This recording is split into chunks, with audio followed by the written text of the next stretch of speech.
Madame, Monsieur, bonsoir. Merci de nous rejoindre au sommaire de ce journal. Le général de corps d'armée Ahmed Gaïd Salah a entamé aujourd'hui une visite d'inspection au niveau de la 2e région militaire à Oran. Il aura notamment à superviser lors de cette visite un exercice tactique avec munitions réelles, Sakhr 2018, qui sera exécuté par la 36e brigade d'infanterie motorisée.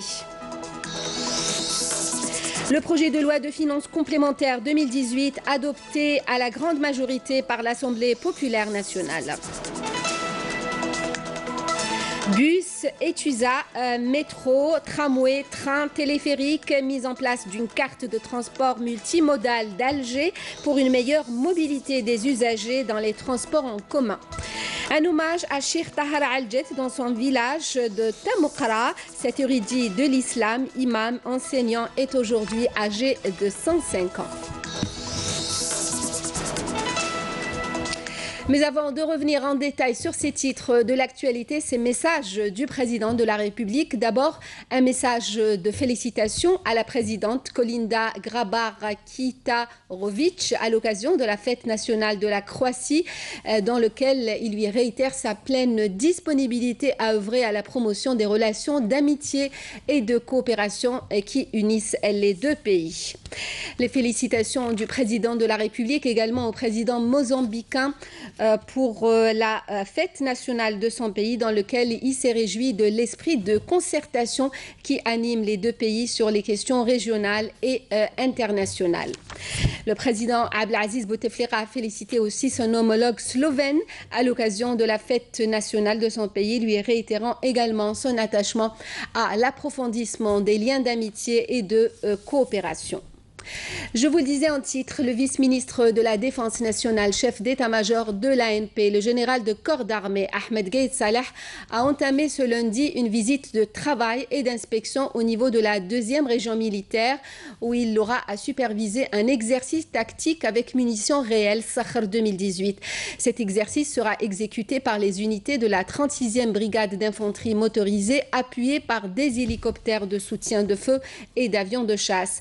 À l'issue de la cérémonie d'accueil de son premier jour de visite et lors de sa rencontre avec les cadres de la région, en compagnie du général-major Saïd Bey, commandant de la 2e région militaire, le général de corps d'armée a souligné que cet exercice tactique d'évaluation de niveau brigade Sakhr 2018, qui sera exécutée avec munitions réelles, je vous le disais, qui s'intitulera la brigade d'infanterie motorisée en défensive, vient couronner l'année de préparation au combat 2017-2018. La participation du commandement des états-majors, des unités de la 36e brigade d'infanterie motorisée et des autres unités est également une occasion d'échange, d'expertise pour la coordination, la coopération et l'unification des concepts conformément aux objectifs tracés, a-t-il ajouté, relevant que l'exécution de ce genre d'exercice démonstratif à la fin de l'année de préparation au combat vise essentiellement à perfectionner les connaissances des états-majors dans l'élaboration, la planification, l'organisation et l'exécution des différentes actions de combat, ainsi de les mettre dans les conditions de combat réelles, outre le rehaussement des capacités des cadres et des personnels à maîtriser l'ensemble des systèmes d'armes.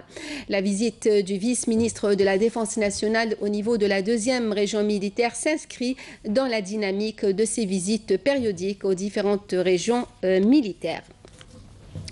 Au chapitre de la coopération, le ministre de l'Intérieur, des collectivités locales et de l'aménagement du territoire, Nordine Bedoui, a reçu aujourd'hui le directeur général de la défense civile d'Arabie Saoudite, le lieutenant-général Souleymane bin Abdallah Al-Amro.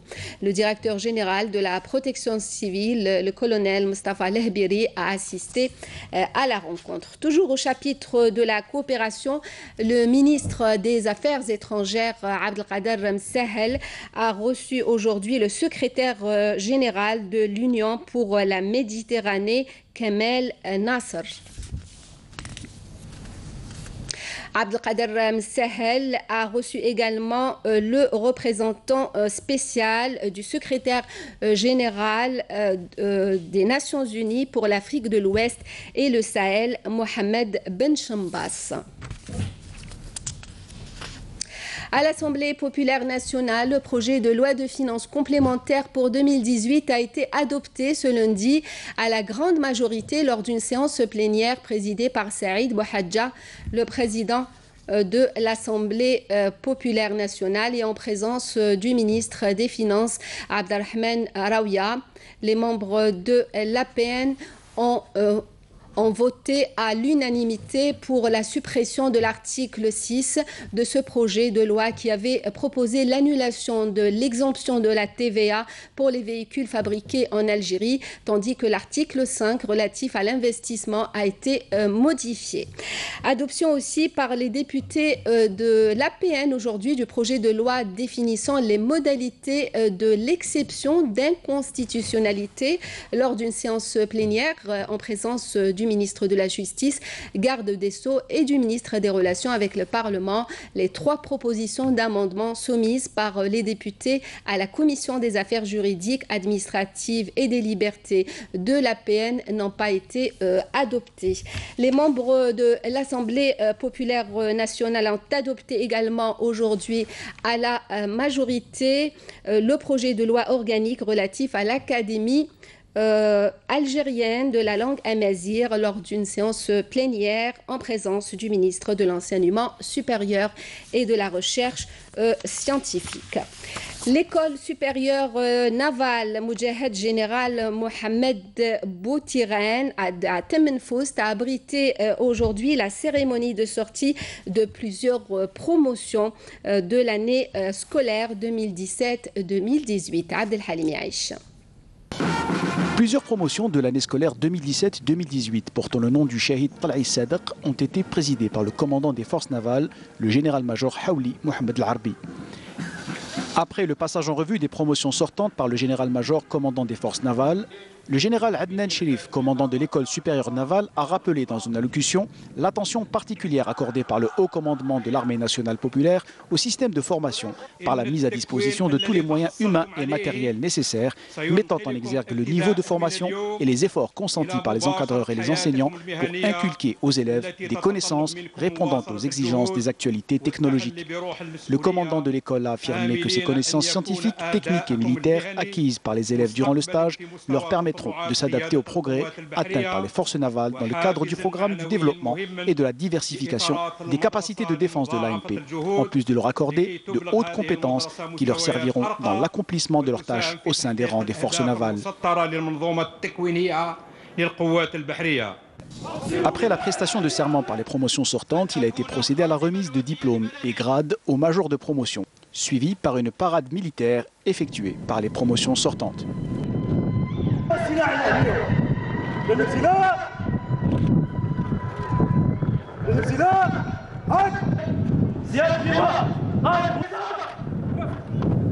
Le Shahid Tal'i Sadaq est né le 27 août 1924 à Chafia et a rejoint le mouvement national dès son jeune âge. La famille du Shahid a par la suite reçu des présents symboliques au cours d'une cérémonie en présence du général-major Haouli Mohamed Al-Arbi.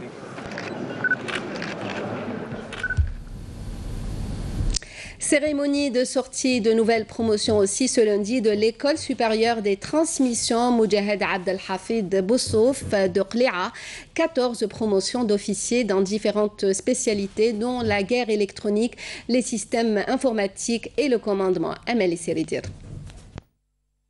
Cette sortie de promotion, baptisée du nom du Shahid Mohamed Kefen, a été présidée par le directeur central des transmissions au ministère de la Défense nationale, le général-major Leshram Abdelkader, en présence d'officiers supérieurs de l'armée nationale populaire et de membres de la famille du Shahid honorés à l'occasion. Les promotions sortantes englobent la 75e promotion des officiers de perfectionnement transport militaire, la 11e promotion des officiers de commandement et d'état-major guerre électronique et la 22e promotion des officiers de perfectionnement guerre électronique. Outre la 2e promotion des élèves officiers actifs du 2e cycle master en électronique et système de communication et la 8e promotion d'élèves officiers actifs du système LMD, spécialité électronique et informatique. Dans une allocution prononcée à l'occasion de cette cérémonie qui a également englobé des officiers de pays frères et amis, le commandant de l'école, le général-major Farid Bejrit, a souligné la qualité de la formation dispensée par son établissement qui rend les diplômés sortants aptes à accomplir leur mission avec professionnalisme grâce à une maîtrise des domaines de la guerre électronique, du commandement et des systèmes informatiques.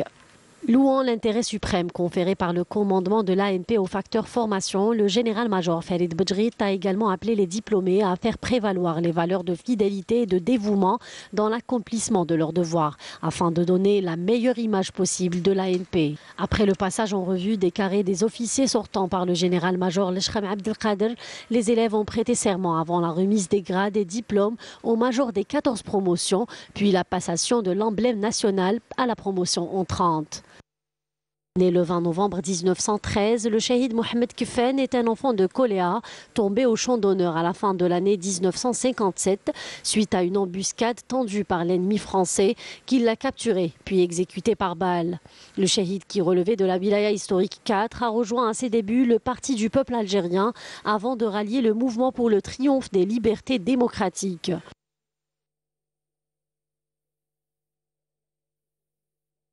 Lutte antiterroriste, le ministère de la Défense nationale annonce que suite à une opération de recherche et de ratissage à Ain Zuit, wilaya de Skikda, un détachement de l'ANP a découvert et détruit hier 2 casemates pour groupes terroristes contenant des denrées alimentaires et divers objets. En outre, et dans le cadre de la lutte contre la criminalité organisée, un détachement de l'ANP a arrêté à Ghardaya un individu en possession d'un fusil de chasse et un pistolet de fabrication artisanale, tandis que d'autres détachements ont intercepté 4 narcotrafiquants africains en leur possession 1400 comprimés psychotropes à Borj Beji Mokhtar, précise le MDN. Transport urbain dans la capitale, nous avons désormais une carte de transport multimodal pour mieux circuler et pour utiliser facilement les moyens de transport en commun. La carte qui est distribuée gratuitement offre en effet une meilleure visibilité des transports en commun dans la capitale. Elle contient aussi toutes les informations utiles pour un usager, y compris les lieux alloués au parking. Le reportage de Njma Harch. La capitale se dote d'une carte multimodale de transport urbain en vue d'améliorer le service information voyageurs sur le réseau transport de l'agglomération d'Alger et organiser davantage le déplacement des usagers. Elle comporte des informations sur l'itinéraire de l'usager sur chaque mode de transport. Nous en avons 5 sur Alger. Donc vous avez le réseau bus et TUSA, le réseau transport par câble, par train et par tramway. On a estimé indispensable et utile l'intégration des informations touristiques, incitant même que ce soit le citoyen de l'Algérois ou bien les visiteurs occasionnels à visiter beaucoup de sites qui nécessitent le détour. Les informations contenues dans cette carte sont également disponibles sur les smartphones via une application Android Irshidni qui veut dire oriente-moi.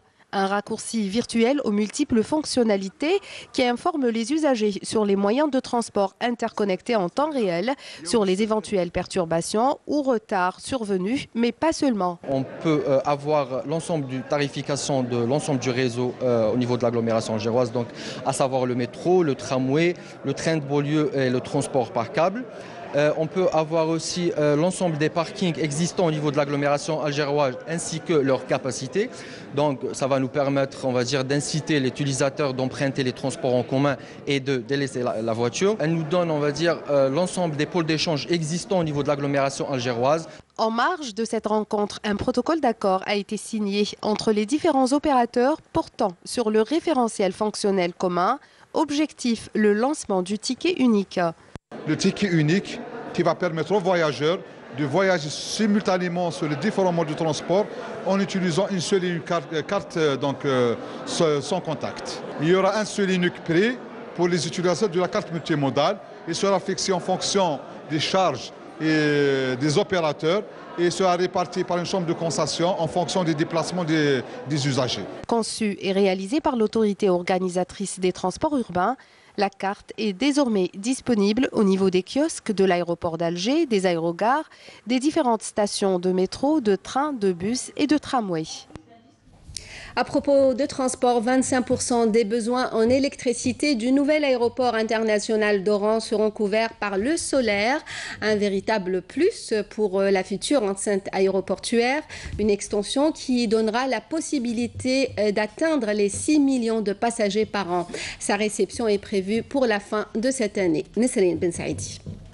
Avec une enveloppe financière de 21 milliards de dinars, l'aéroport international Ahmed Ben Bella d'Oran permettra, une fois achevé, de doter la capitale de l'ouest du pays d'une infrastructure importante.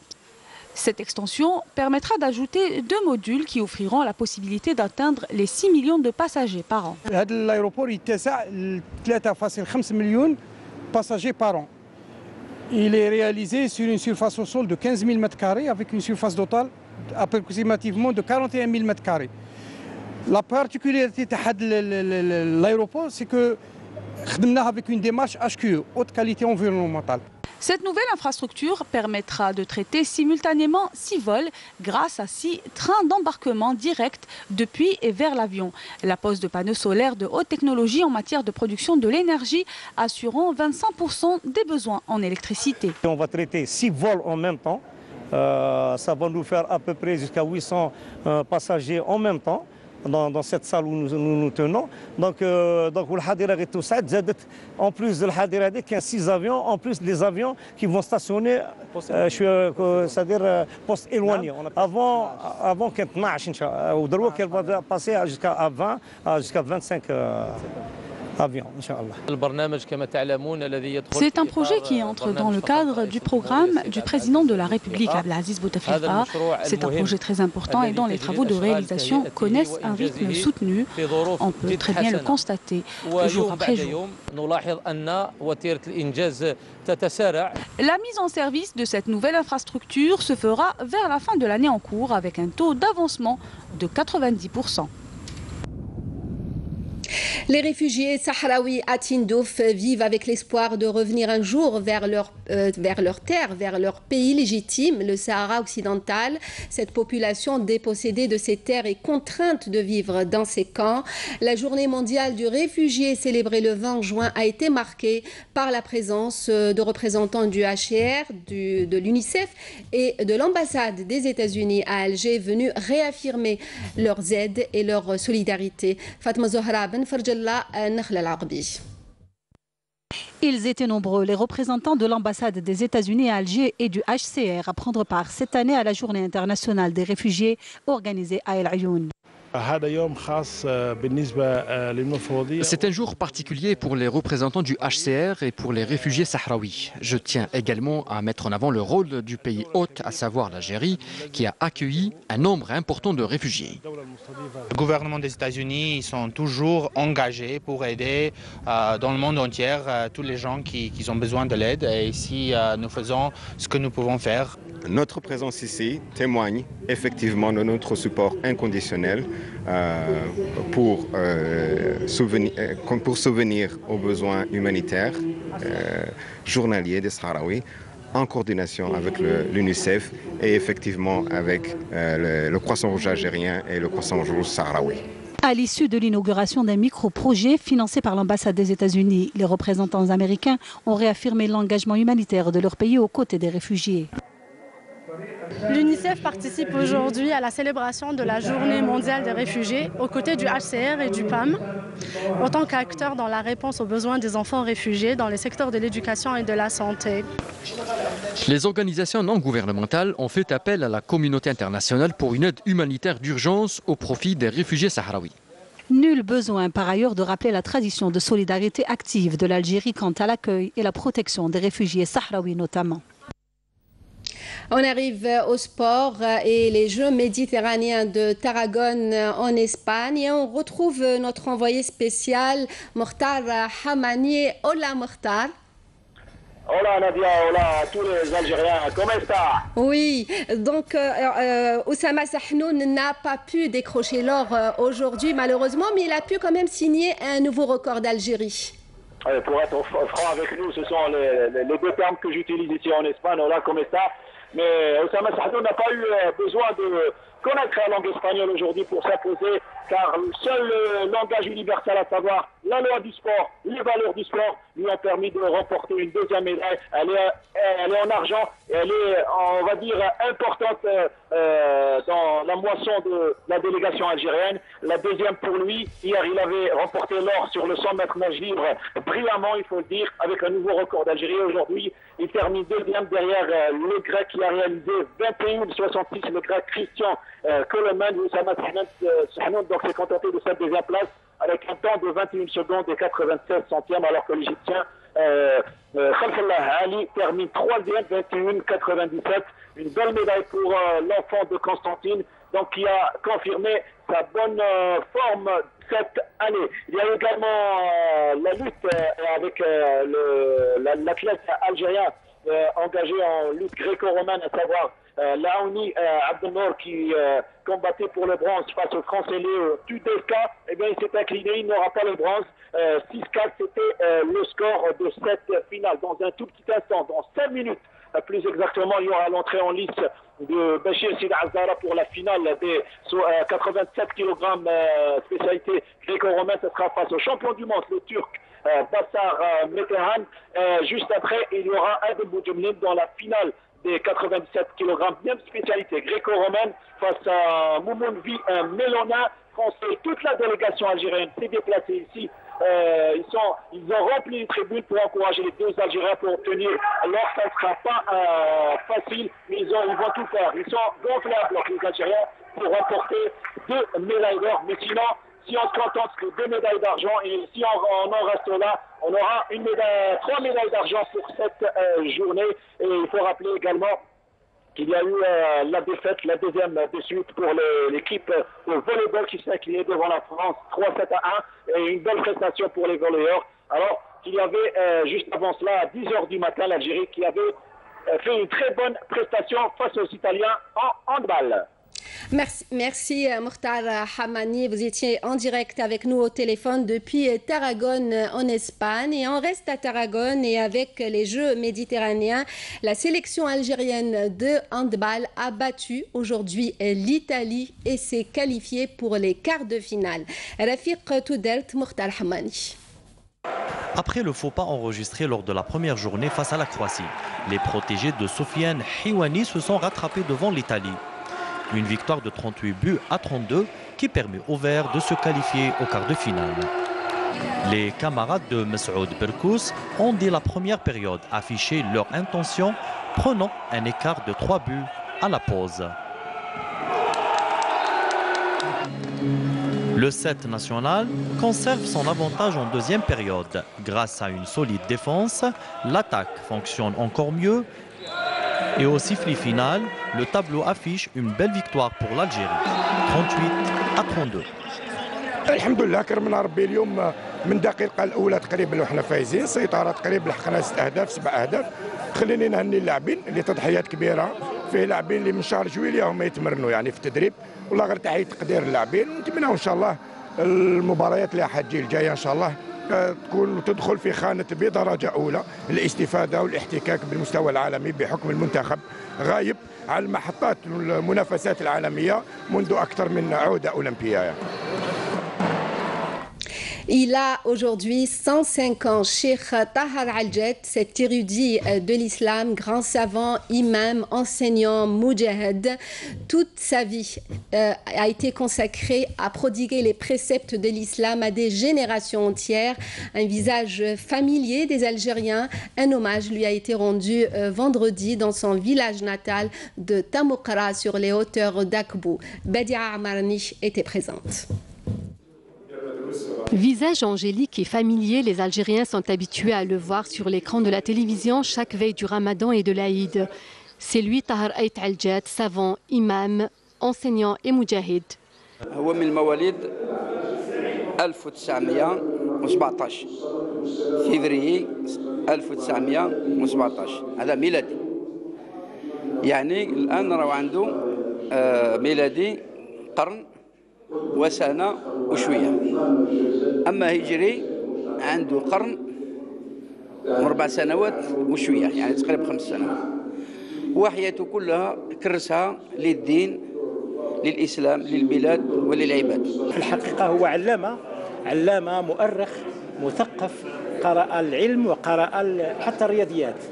إذا نحن نتشرف اليوم كسلطات عمومية وجمعية دينية أو جمعيات دينية ومديرية شؤون دينية والأوقاف وكل المشايخ وكل الأعيان هذه المنطقة زاد الله في عمرهم وخاصة شيخنا الكريم الفاضل كان بالبارحة مجاهدا مع إخوانه المجاهدين والشهداء لا يرحمهم الله سبحانه وتعالى وأطال عمر كل مجاهدين لأنها الجزائر دائما وأبدا تحتاج إلى علمائها وأشياخها وكل مفكريها. Tahar Ait Al-Jat a formé des générations entières et continue à le faire du haut de ses 105 ans. Son parcours est une très belle histoire d'élévation intellectuelle, spirituelle et patriotique. الشيخ طاهر بدا من 1937 إلى يومنا هذا خدم حتى الثورة 56 57 راح لتونس كيعاود بعد الاستقلال عاود ولا النشاط تاعو العمل تاعو إلى يومنا هذا. الدليل على هذا راهو يدير درك أو يدير الدرس في الأسبوع في بوزريعة مسجد أنس بن مالك. Né dans la wilaya de Béjaïa au village Tamoukra sur les hauteurs d'Aqbou, Ait Al-Jat est une encyclopédie. Malgré son âge avancé, ce grand savant est un exemple de courage et de bravoure. البلد هذه بلد الخير، الجزائر بلد الصالحين، بلد العلماء العاملين، بلد الأبطال المجاهدين، لازم نحافظوا عليها ونحافظوا عليها بالنواجذ، خدموها باش نخدموها نعموا بلم الشمل، شدوا اليد في اليد في خدمة هذا البلد العزيز، خدمة الجزائر الحرة، الجزائر العزيزة، الجزائر الأبطال، الجزائر المجاهدين. Un hommage a été rendu à cet érudit de l'islam par les autorités locales de Béjaïa. Ce cheikh est un exemple dont doivent s'inspirer les générations de demain. Lui, qui a passé 77 ans de sa vie à enseigner les préceptes de l'islam à 4 générations.